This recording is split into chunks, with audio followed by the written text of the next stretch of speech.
En abril de 2018, se desata en Nicaragua un intento de golpe de Estado. Fuerzas antisandinistas nicaragüenses, en contubernio con fuerzas extremistas radicadas principalmente en el estado de la Florida de los Estados Unidos, organizan, financian y lideran la embestida. Abril, mayo, junio, julio. El intento de golpe se manifiesta de forma violenta y una ola de crímenes de lesa humanidad se multiplica en el territorio nicaragüense. A mediados de mayo de 2018, el gobierno de la República de Nicaragua invita a la CIDH para que observe la situación de los derechos humanos en el país. Sin embargo, cada informe de la CIDH genera dudas sobre su transparencia y objetividad, y así, el Estado de Nicaragua desconoce y rechaza los informes del organismo, por considerarlo sesgado y parcializado. Para entender la Comisión Interamericana de Derechos Humanos, CID, por su sigla, debemos de decir que esta es parte del sistema interamericano de protección de los derechos humanos. Ese sistema ha sido creado a través de un tratado, que es la Convención Americana de Derechos Humanos. Sin embargo, los Estados Unidos no ha firmado, no ha suscrito la Convención Americana de Derechos Humanos. De igual manera, Canadá. Son los únicos dos países que en el continente no han firmado este tratado. A pesar que no tiene jurisdicción, la Comisión Interamericana tiene su sede en Washington. Y además de eso, los Estados Unidos financian la OEA y financian la CID. Entre el 80 y el 90% de los recursos de la CID vienen del gobierno de los Estados Unidos, y entre el 50 y el 60% del financiamiento de la OEA viene de los Estados Unidos. Eso te dice que quien dicta la metodología, las directrices, los contenidos, la forma de hacer investigación, las prioridades, es el gobierno de los Estados Unidos. En el caso específico de Nicaragua, ¿cómo recaba su información la CIDH? ¿Cómo funciona la CIDH en el país? Un principio básico para hacer una investigación en derechos humanos es que tenés que recabar distintas fuentes. Sin embargo, la CID ha capturado información solamente de una fuente, la vertiente que ha intentado dar el golpe de Estado. Por lo tanto, la información que la CID ha recopilado es dudosa, no tiene sustento, y en base a esa información manipulada y tergiversada han llegado a conclusiones.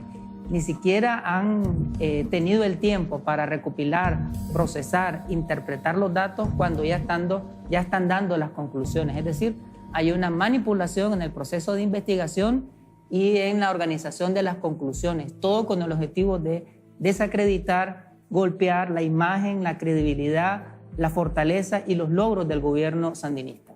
¿Qué tanto peso crees que ha tenido cada informe que ha sacado el CENIT, la ANPDH, la CPDH, en lo que reporta la CIDH ante la OEA? Hay una simbiosis entre los ONG nacionales de derechos humanos y la CID, porque son una de sus principales fuentes de información, que tienen un propósito injerencista, porque esos informes son los que se presentan ante el Consejo Permanente de la OEA, y en base a esos informes tergiversados y totalmente distorsionados de la realidad nicaragüense es que tratan de imponer su voluntad. ¿Cómo funcionan actualmente estos ONG? ¿Cómo se financian? ¿De dónde vienen sus fondos? ¿Y bajo qué intereses están trabajando? Fíjate que la misma lógica que tiene la CID y la Corte Interamericana de Derechos Humanos, que son financiadas fundamentalmente por los Estados Unidos y por agencias europeas, de igual forma operan los organismos de derechos humanos nacionales, es decir, son financiados por el poder del norte, es decir, esa alianza entre entidades norteamericanas y entidades europeas, de tal manera que el financiamiento, la temática, las prioridades, de igual manera como ocurre con la CID, ocurre también con los organismos de derechos humanos, haciendo señalamientos, cuestionamientos, que más que ser cuestionamientos de derechos humanos, se han convertido en ecos, en repeticiones de posturas político-partidarias de la oposición. Y aún así, la CIDH y la OEA validan más un informe de un ONG que lo que puede decir el Estado. O sea, los informes que han presentado estos organismos son informes espurios, ficticios, inflados, manipulados. Es decir, no podés cambiar una realidad de derechos humanos que el mundo la ha visto durante estos 11 años y en días distorsionar o intentar distorsionar esa realidad. Si la opinión pública nacional e internacional reconoce la labor de la policía, la CID en días quiere borrar, destruir esa imagen. Lo que te dice que estos informes no son más que parte de una estrategia para golpear la credibilidad de las instituciones de gobierno y golpear la credibilidad del gobierno en su conjunto.